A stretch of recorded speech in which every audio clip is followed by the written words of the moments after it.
Good day, everyone. Welcome to Awesome Radio, 107.5 FM, WECU. You are tuned into the Glenn Johnson Show, Motivations with Glenn and Apostle Jacqueline Cullins Williams. And here's my co-host, Apostle Jacqueline Cullins Williams. Hey, Dr. Glenn, and to our listening audience on today, we are glad to be here, and we have a part two of great places to travel. We have some travel tips, and the topic is actually Summer Travels 2024 Part 2. And so we have some great things that we want to give out to you today, and also some recaps from last week, some requests that we had from last week from our listening audience on last week. They requested that we do more audio on some of the worst places to travel for Black travelers. And with that being said, let's have our engineer go to the remaining of the audio clip from last week, and we'll go to pick up at 3612 or 3611. Engineer. Food while traveling, and it's the vegan migration. So one of the places that I could say that I've had not so good experience would be in the Asian area, particularly Hong Kong. And I was excited to go to Hong Kong at first, and but my first warning should have been when I got a forewarning actually from my nail tech who's Vietnamese. And I was like, oh, I'm going to Hong Kong. And she was like, oh no, you're not gonna like. I was like, why? She was like, they're rude, they do this, they do that. And I was like, really? But being as though it was Hong Kong, I'm thinking, okay, that was once upon a time under British rule and it should be okay. Unfortunately, no, that was not the case. They tend to give you a look of disgust or just a look of tolerance, as if you're not supposed to be there or whatever, or how dare you be in the area. When were you there, Kim? So this was about well, time is flying, about 3 years ago now. Okay, now you're from the New York, New Jersey area, right? So you're used to Yeah. people having like a look of barely tolerating you. It's on there. How was this? Right. Right. So just to give you an idea, so anybody that's from the New York, New Jersey area, you know about Canal Street. So, they can be kind of rude on Canal Street sometimes, before it got really, really touristy. And think about Canal Street times 10. Yeah. So my experience, and then I had more of an intimate experience with them because I was actually over there to get on a cruise line. So every day, one of my neighbors, I remember, would just kind of just not even look, or, just give you the look of disdain every time.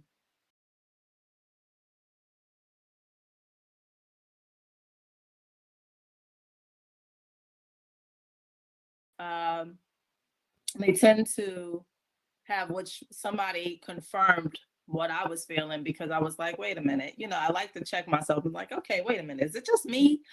But they have no GPS system, which means that they will just like bump right into you. They don't care.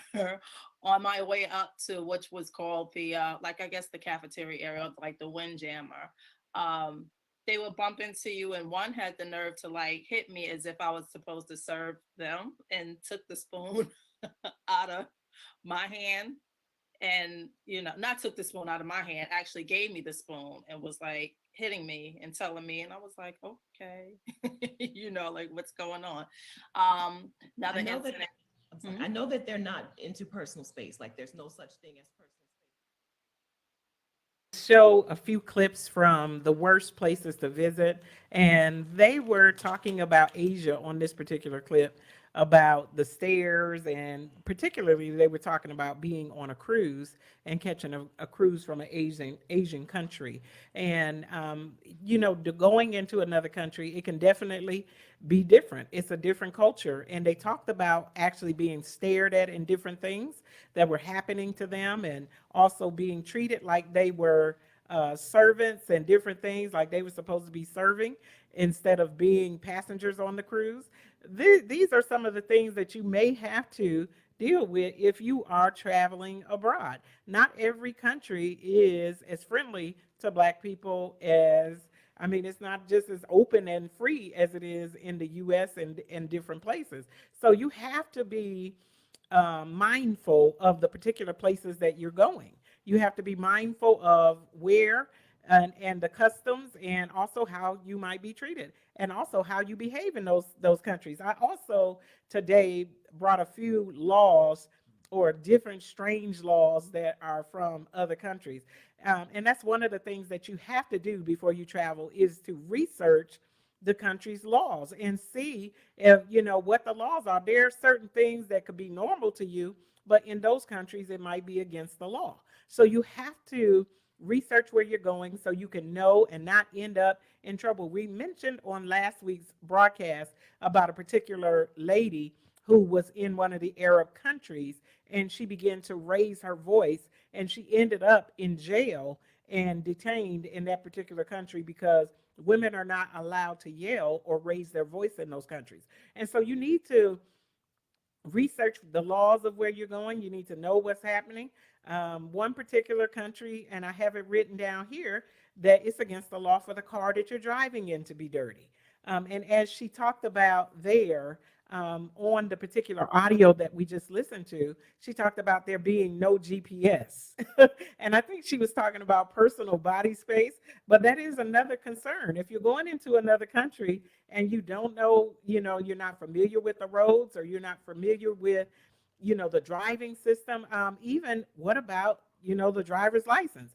Do they accept U.S. license in those places where you're going? Are you going to be able to drive, or will you have to have a driver? Not every place, our license don't transfer over every place. Some places you're going to have to, be able to get there into their transit system, whether it's by car or train or whatever way, that is rail.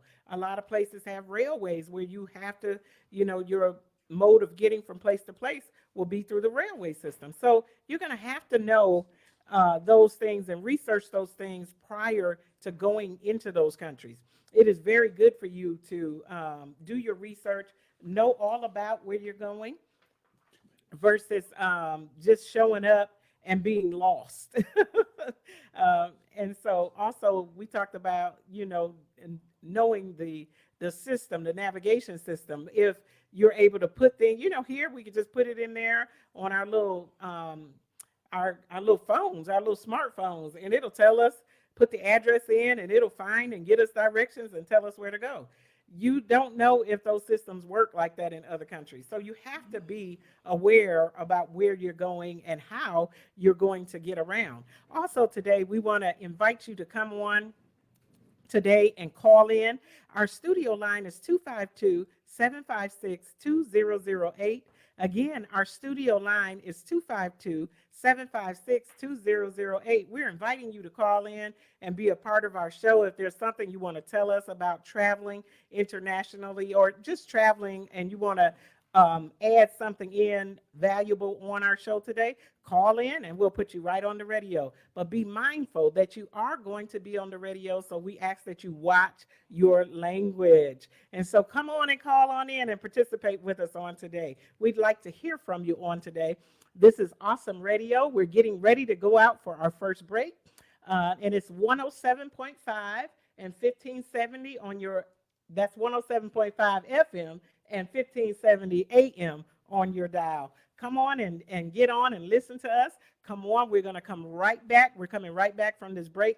We want you to hang in there because we got some interesting things and some more clips and some more tips for you. And I'm sure that there's going to be something that you're going to hear today that's going to be valuable to you while you're traveling. Come on back with us and we'll be right here. Dr. Glenn? One of the things that you mentioned was smartphones. And one of the documents that we have, it mentions the use of smartphones and cellular devices in other countries, which is prohibited. We're coming right back after this break. Hang on with. My name is Jayla, and you're to see to my papa, Glenn Johnson, on the radio.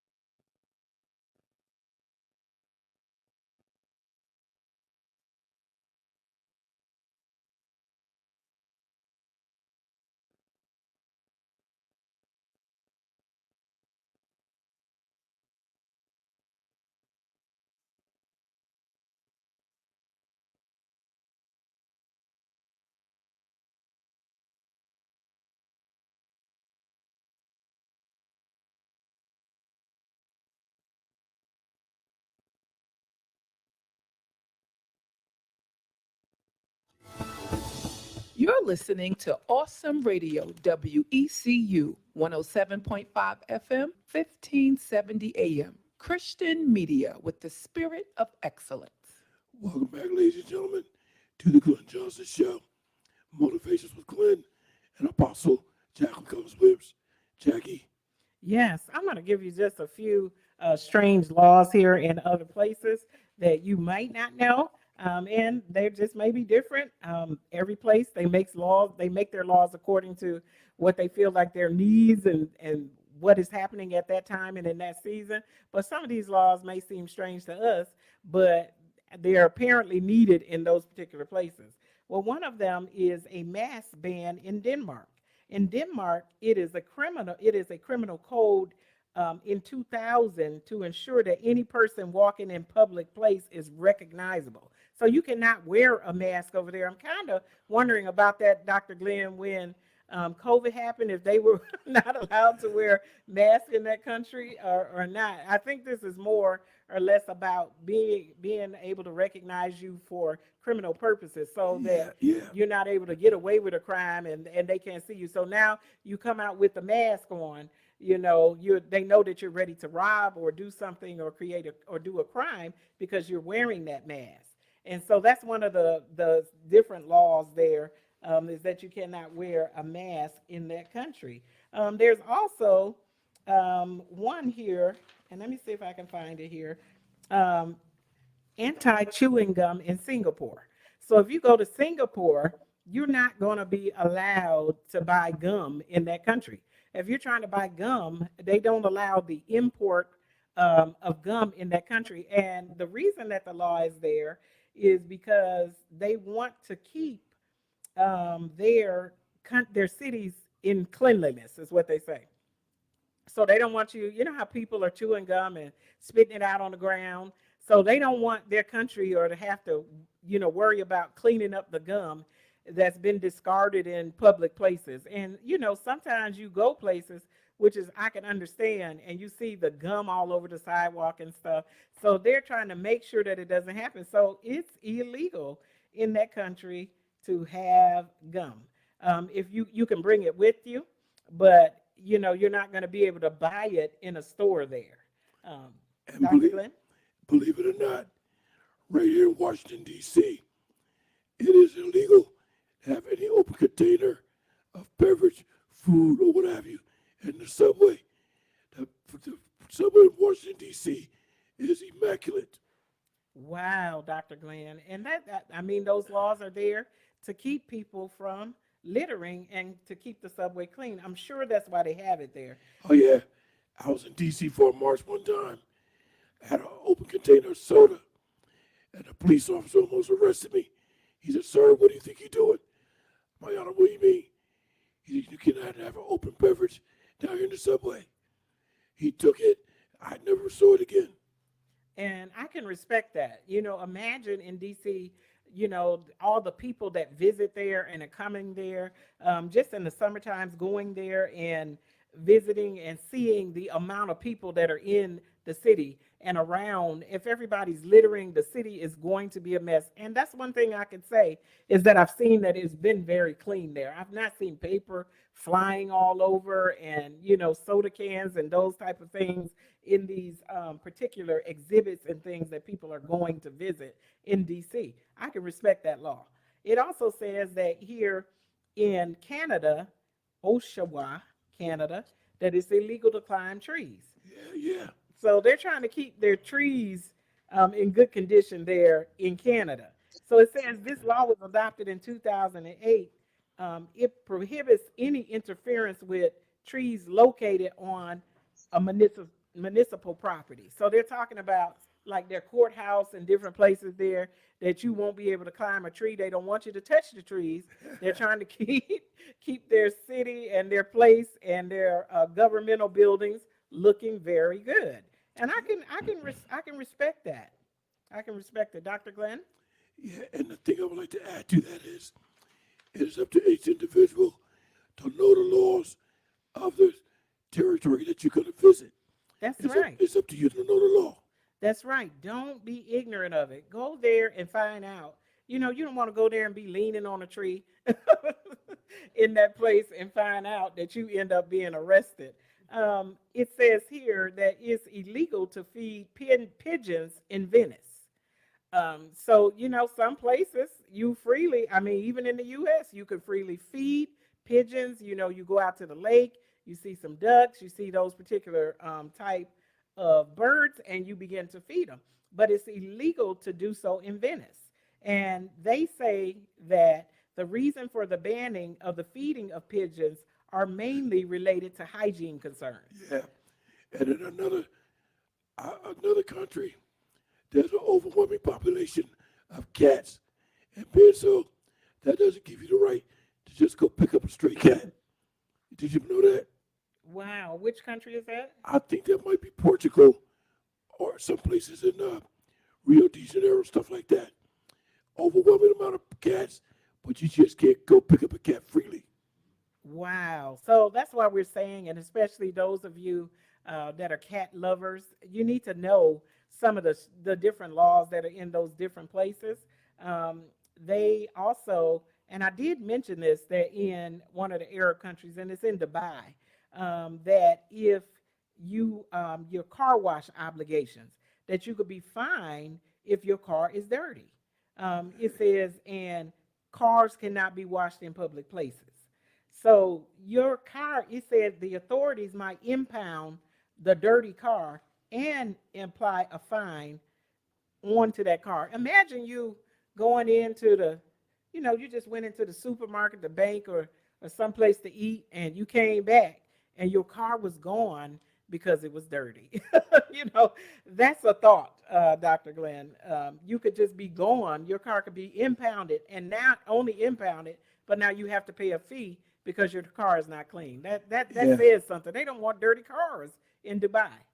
And Jackie, if you don't mind, I have a document on 10 useful international travel tips for first-time travelers. And I think that's important because you need to know the difference between a passport and a visa. Did you know many countries might not even let you enter if you don't have less than 6 months validity on your passport? Do you see that? I see it. First here. page. The first page, yes. Yes, of 10 years can make people, let's see. Dr. Glenn, I'm looking for the 6-month rule. Here. It's right up, second paragraph, under passport. Under passport, yes. Yes, so one of the tips that we want to say is prepare your travel documents and make sure, as Dr. Glenn said, that your passport is in order. I'm looking for, yes, it says for many countries may not even let you enter if you have less than 6 months validity on your passport. So check that with those countries. You might think, oh, I've got my passport and I'm ready to go. And you need to have that passport in some countries for 6 months. And that's something to think about. Because I'm just learning it here, Dr. Glenn. I'm glad you pointed it out because I thought if you had a passport, you can travel. That's my mindset. And off the top of my head, the difference between the passport and the visa is the passport allows you to travel to another country because it validates your identity. But a visa, you need a visa. If you want a work permit, you want to work in that other country. Without the visa, you will not be permitted to work. And that's what I thought too. The difference is the visa may be if you're going to stay longer That too. versus the passport is like more for a visit, Yeah. and the visa is if you're trying to go and stay in that country or be around a little bit longer than just a visit time. Dr. Glenn? And believe me, they do check the validity, accuracy of a visa. They found out that you have stayed beyond your visa limit, they will arrest you. And Dr. Glenn, they're gonna check for that passport. You're not getting off that. You got to go through them customs. You're going to have the proper paperwork. Don't try to go anywhere that you know you need a passport and you're not and you don't have it. They're not gonna let you in.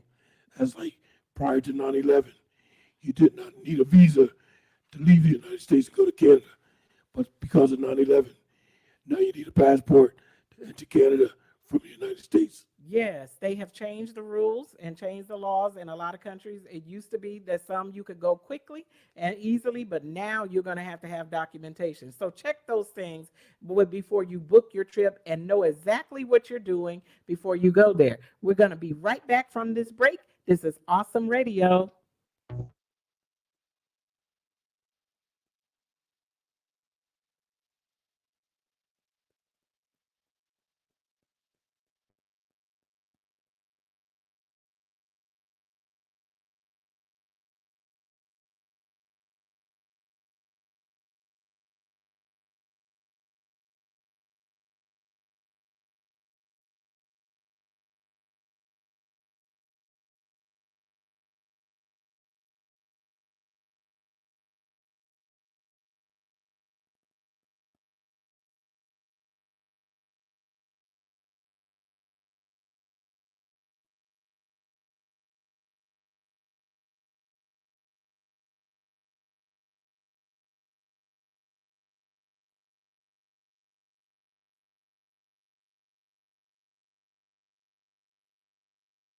My name is Dr. Wiley Nifong. Thank you for listening to Awesome Radio, 107.5 FM, 1570 AM, WECU. We're back. You're listening to The Glenn Johnson Show. You can reach Glenn at glennjohnsonshow@gmail.com. Welcome back. Welcome back, ladies and gentlemen, to the Glenn Johnson Show. We're going to go to our next audio clip, but be reminded, should you need any of the documents or audio that we have, please email me at Glenn, Glenn Johnson Show @gmail.com. I'll be more than happy to forward it to you because it's very important information. Engineer. Dobre došli v Bulgaria. Welcome to Bulgaria. As U.S. Ambassador to Bulgaria, I'm experiencing Bulgarian hospitality, culture, nature, and historical sites firsthand. Join me, my embassy colleagues, and a growing number of American travelers who are discovering the beauty of this country. To make sure your trip to Bulgaria or anywhere abroad is the best experience possible, the U.S. State Department has 4 pieces of advice. Get informed, get the required documentation, get insured, and get enrolled in the Smart Traveler Enrollment Program, STEP. You're all right, pardon, to my right. Rick Steves visited Bulgaria recently. I'll let him tell you more about STEP. Hi, I'm Rick Steves, here in Sofia, Bulgaria. I believe that when you travel smartly, it's just as safe as staying home. And thoughtful travel helps us to better understand our world, more important than ever these days. There's a program our government offers to help us travel even smarter and safer. It's called STEP. Check it out at step.state.gov. Wherever you're traveling, STEP's a great way to know just what's going on where you're visiting and to stay as safe as possible in your adventures. And I'd say that's a good tip.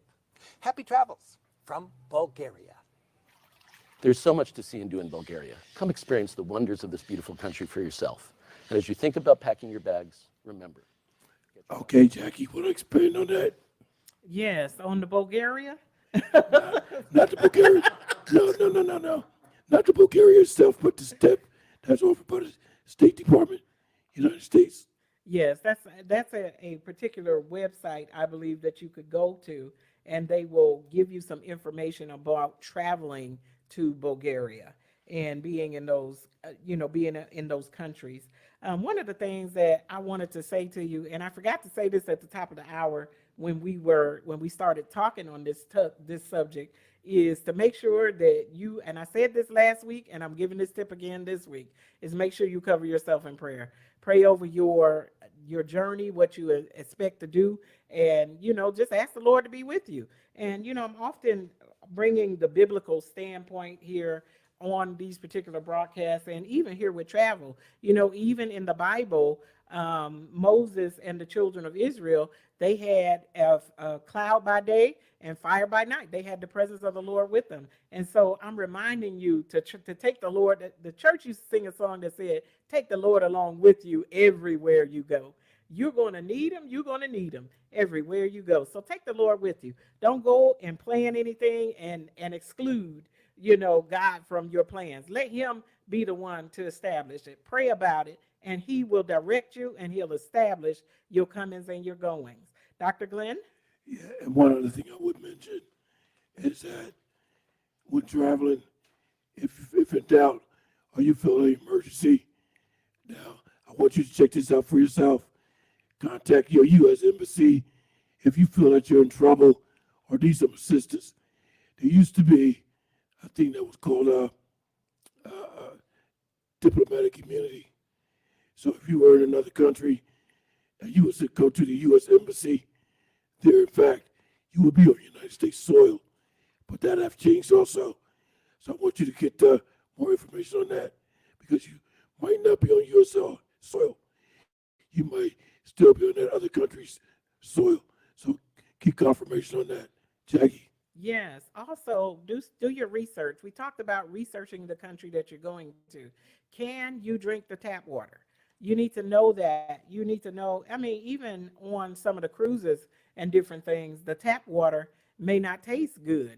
I've been on some, and they have not, from the faucet or, from their hydrants, it didn't taste good.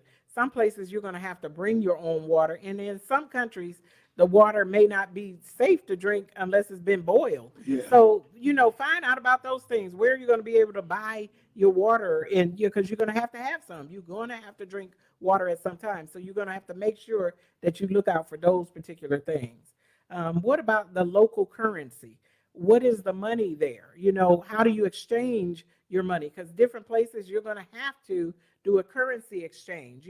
Every place doesn't take the dollar like that. You're going to have to be able to exchange and know what the exchange rate is for those particular countries. Because some, countries is going to be, there's some places where it's 4-to-1.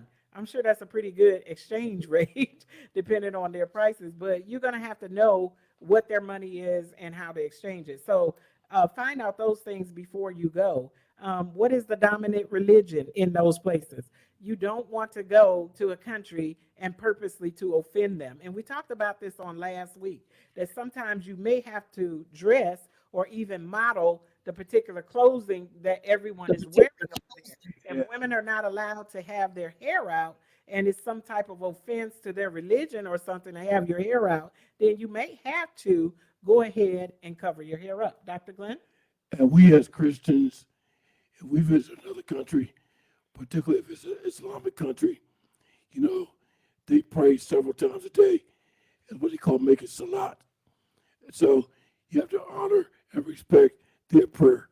And you might have to pray along with them, Jackie. Yes, and we didn't say you may have to, pray to their God, but you may have to show some type of respect. Or, at least respect them while they're doing their prayer. Absolutely. Do you need vaccines? Find out about the vaccines in those countries. Some places you're going to need particular shots because, the mosquitoes and different things may carry, malaria and different things that we don't see here in the U.S. like that, or we don't see in high numbers like that. But in those countries, you may contract that, and you need to get those particular vaccinations. So do your homework before you go and find out what type of shots and where and get them. Take care of what you need to. Dr. Glenn? I think there should be a requirement. A requirement for vaccination? Yeah. If you visit another country, I think it should be a requirement for any kind of immunization. Well, I think you should be checked for sickness before you come back.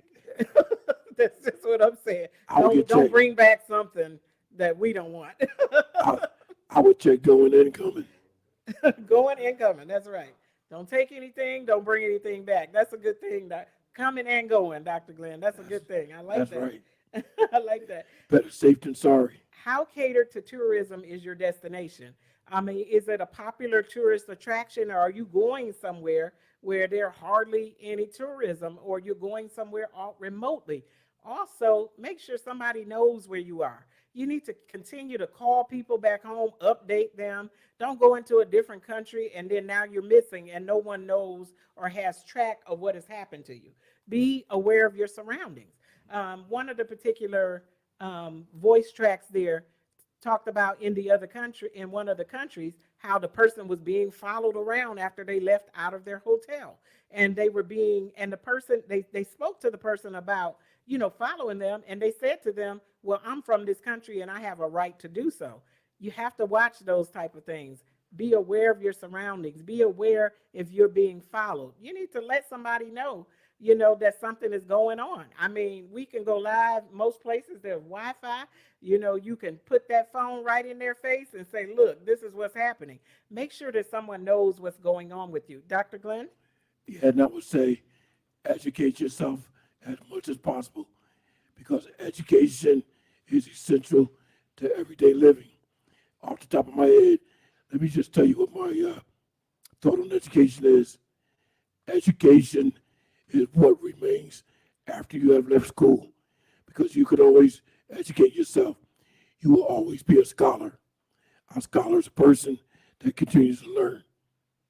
Definitely. Dr. Glenn has given us some wisdom there. And he says education is what you have after you leave school. I think that's knowledge, Dr. Glenn. I would call that That's the right. knowledge that you gain That's right. after you leave school. Because knowledge is power.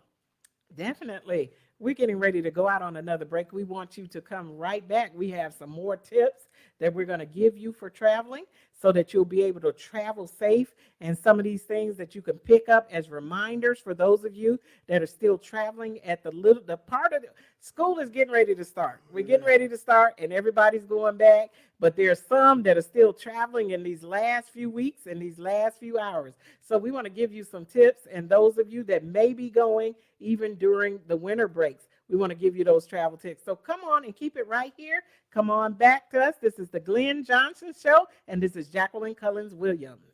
Back at Keep it locked right here to the Glenn Johnson Show.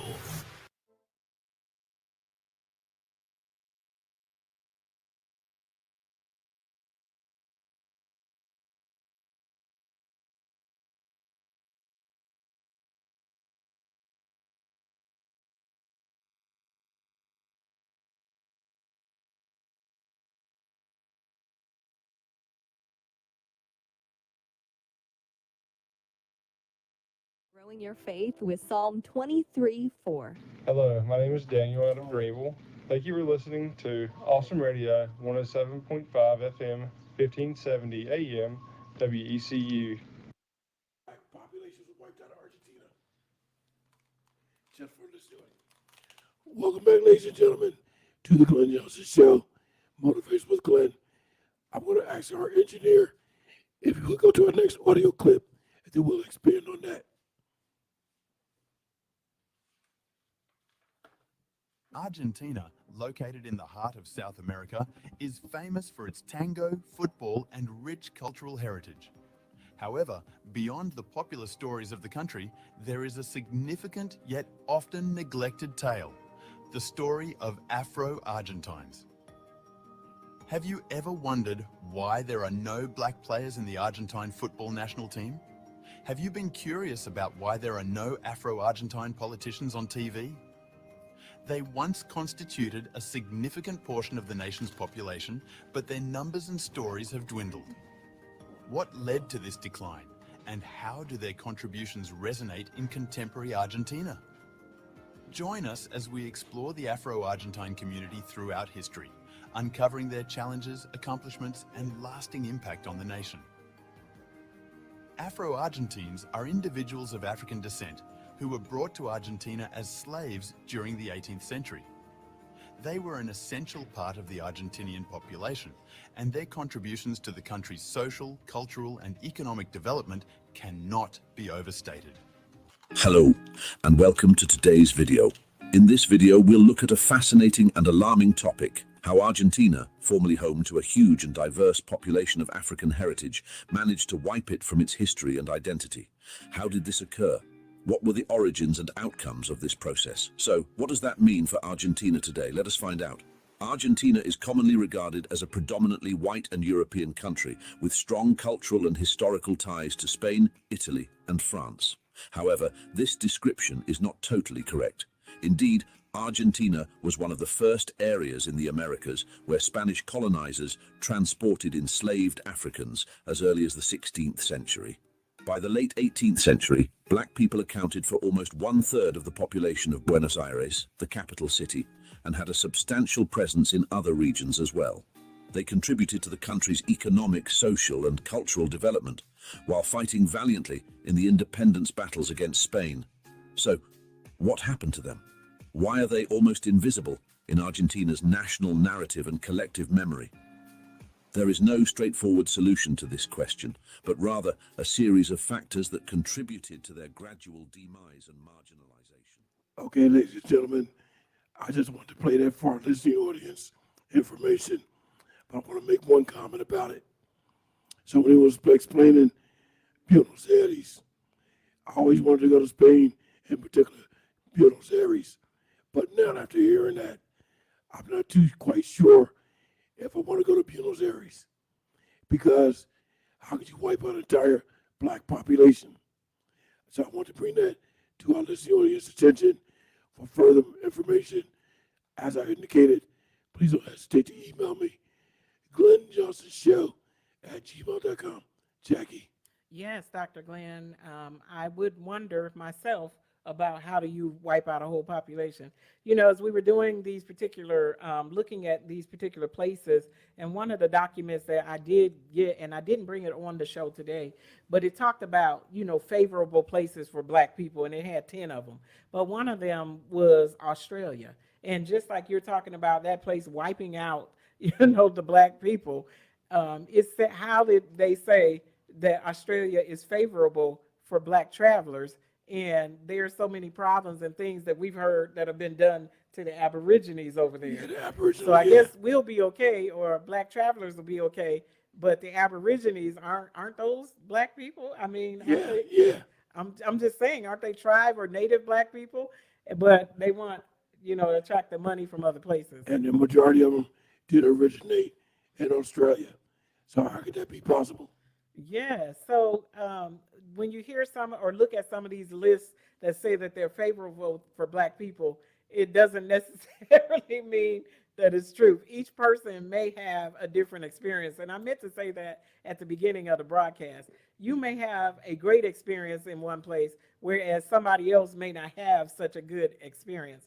One of the other places that it said was Canada. Is a favorable place for black people. It also mentioned Ghana and Haiti. And I know a lot of black people go to Ghana. I mean, and they've had great experiences in those places. But as well as, you know, Ghana, any of the other countries, you have to be aware of crime. There's a criminal element in every nation, every city, every country. And so you have to protect yourself and look out for yourself in those places. Yeah, and one of the other documents that we have, it also mentions if you're African American, they still might consider you African because they don't like African people. Therefore, they don't like you because they consider you African, although you might be African American. And a lot of times when they hear you speak, that will change the narrative of that, because they'll now know that, you know, this is an American versus an African person, or someone that's from, you know, from the African countries. And they tend to try to treat you a little bit better when they know you're American versus African. Dr. Glenn? Exactly. That is so true. I'm trying to get something situated here. it says here also with your trip and your travels to book everything in advance. Don't wait till the last minute to try to book someplace to stay. And I know that there are people, they go places and they literally don't have any place to stay. I do commend you because I cannot do it. I have to know where I'm staying. I have to know the address and everything and already prepaid for it. Don't wait till the last second to try to pay for a place, and that place could be full. I've done it myself. I've gotten ready to go somewhere. I don't wait until the last day, but I may wait until the last week. And I remember trying to even book in my hometown, and there was like a pig festival that was going on or something to do with it. And all of these pigs, these pig farmers and people that were displaying their pigs were in the city at that time, and it was very hard to find a place to stay. Sometimes you need to get that thing, months in advance and not just the week before or a few days before and expecting that you're going to find good lodging. Dr. Glenn? I would say, with all the things we mentioned today, just take extreme caution, whatever you decide to do. Travel fatigue. Know the time zone differences in different places. It could be up to 6 hours, especially when you're going out and you're going out of the country. Know what it's like. That jet lag is nothing to play with, especially when you're going, 6, 7, 8 hours, 10 hours difference from where you're living and your regular time zone. You're going to have to account for that and be prepared for how to counter that. So look up those tips and see, because they'll tell you to stay awake at a certain time when you normally would be asleep, and it'll help you with the jet lag. Dr. Glenn? We have 2 minutes to go before we go to our next break. Then we'll be back with our final 10 minutes. Jackie, you want to take us out to break? Definitely. And, when I went to Israel, and I've been there several times, that's one of the places that we had to deal with the jet lag. There was a great time difference. And sometimes we're up there sleepy and it's time to be awake. And sometimes, we're awake when it's time to be sleeping. And then now we're tired. Make sure you know the time difference and also the culture of the food. Find out what it is that they have as certain dishes that you'll be able to tolerate and you'll be able to eat. In some countries, like over there in Israel, pork is not prevalent. You're used to eating breakfast sausage and those type of things, and you're going to a hotel or something where your meals are included. You may not get the comforts of the things that you normally have at home. So do the research and find out about those countries before you go there. So you'll know what to eat, know what not to eat, know what you're allergic to, and if it could be in those particular dishes, but then also be adventurous and try some new things. Get out there and find out about the culture and begin to enjoy it and begin to see what it is that you can gain from those particular places. Absolutely. With 1 minute to go before we go to the break, we'll be back after the break with our final 10 minutes. I'm going to give those 10 minutes to my co-host. I'm still trying to get my voice together. Hopefully by next week, it'll be back to normal. But I want to thank everybody for tuning in to this extremely important broadcast. Jackie, you want to take us out to the break? Yes, we hope that our broadcast today has given you some great tips. You could still call in. We have 10 minutes left on this broadcast on today. And that number for the studio is 252-756-2008. We're getting ready to go out on another break. Come on back with us and finish the last 10 minutes. This is Awesome Radio, the Glenn Johnson Show, and this is Jacqueline Cullins Williams. We're inviting. In today's world, we have access to astounding technology.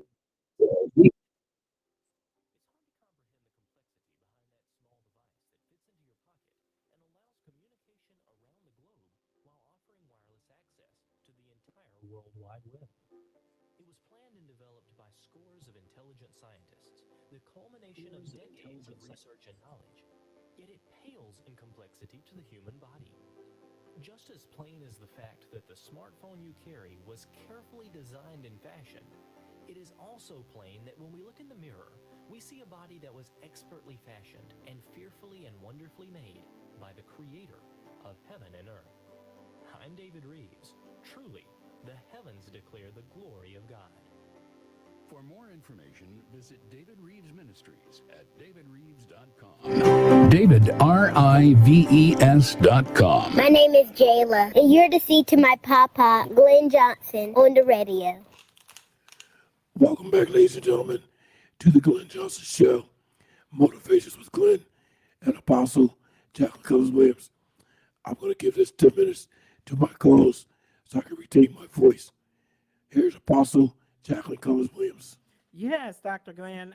One of the things I want to say to those that are traveling, another tip is to make sure that the airport, their limitations with the size of different things. And I'm remembering, Dr. Glenn, when I went to Israel, I had to throw away my hair grease. I didn't have it in the right size container, and I was over there without anything to put on my hair for like a whole week. Those people, they didn't have that country, they didn't have anything like that. They didn't have any hair sheen or anything to spray. And so I had to make do with how I was. Make sure that the specifications of how big your bottle can be, that you can take things in. You can repackage things and put it into a smaller container, and that way you can take everything that you need to have. But you may not be able to bring everything on inside of the air on in your handbag. You may have to pack it into your suitcase. And I just remember one thing, Jackie. Also, make sure you're aware of the emergency number to call. As you know, our national emergency number is 911. But if you're in another country, for instance, Great Britain, the emergency number is 111. So make sure you know your emergency numbers. Because you're in another country, it's not 911. It could be 111 or 000, vice versa. Also, knowing if they have public telephones, how to get on the phone and call, just like Dr. Glenn said, know their emergency number. Pack your travel documents in your suitcase. Don't pack your travel documents in your suitcase. You're expecting to go and your suitcase is already gone and it's already been taken, and you've got your travel documents or your passport and thing inside of the suitcase. Make sure you have those things handy in your handbag, your ID and different things. I mean, common sense knows, you got to have your ID. You're not going to get past the TSA without having your ID. You need those credentials and have them on you. Don't put them in your suitcase. Don't scramble to check the contents of your carry-on bag. And I'm sorry, I do it, Dr. Glenn. I've been that person. I scramble at the last second to check the contents of my carry-on bag. I'm trying to see if it's big enough. I'm trying to see the specifications after I get there. And sometimes I have to move things backwards and forward because I'm over the weight with my suitcase. So It happens. It happens. And remember, like Annette Merce said last week, she's a traveling person with disabilities. So she have her sunflower lanyard. And the TSA authorities should know what the sunflower lanyard means. That means you're traveling with a disability. So that is exemplify you from certain criteria. Also, it says, don't board the plane without a transit plan. Know what you're going to do and how you're going to transfer from the airport. When you're cruising, you can even have the cruise, they can come and get you and take you over to the boat. But you need to know how you're going to get there. If you don't have those arrangements made, you need to know how to call a taxi or get a hold of an Uber or whatever way Lyft that you're going to get at that time and be able to transfer yourself from the airport to where you're going. Make sure that you have all those small details. Sometimes in the midst of traveling, so much is going on your mind till you might forget something small like that. So make sure that you have a little list and a checklist of everything, and make sure that you have everything covered in your mind. It gets exciting when you get ready to go someplace. And sometimes that one little small thing can be the thing that can mess you up. When you go into certain countries, using your phone and your plug and different things, you have to have an adapter because their wattage is different over in those countries than it is here in the U.S. Make sure you know those things and you have those things available so that you're not stuck without a place to be able to charge your phone and your laptop and different things that you take. Dr. Glenn? Here's my final tip to everybody, and then I'm going to let my co-hosts have the rest. It's better to be prepared and not go than to go and not be prepared. So keep that in mind. It's better to be prepared and not go than to go and not be prepared. So always be prepared. Jackie? Definitely. Don't exchange your currency inside of the airport. If you're there are people that are there that just hang around airports that are looking to see people come into the new place and thinking that you have money, and there you are exchanging the money in front of them, and they're watching you. You never know.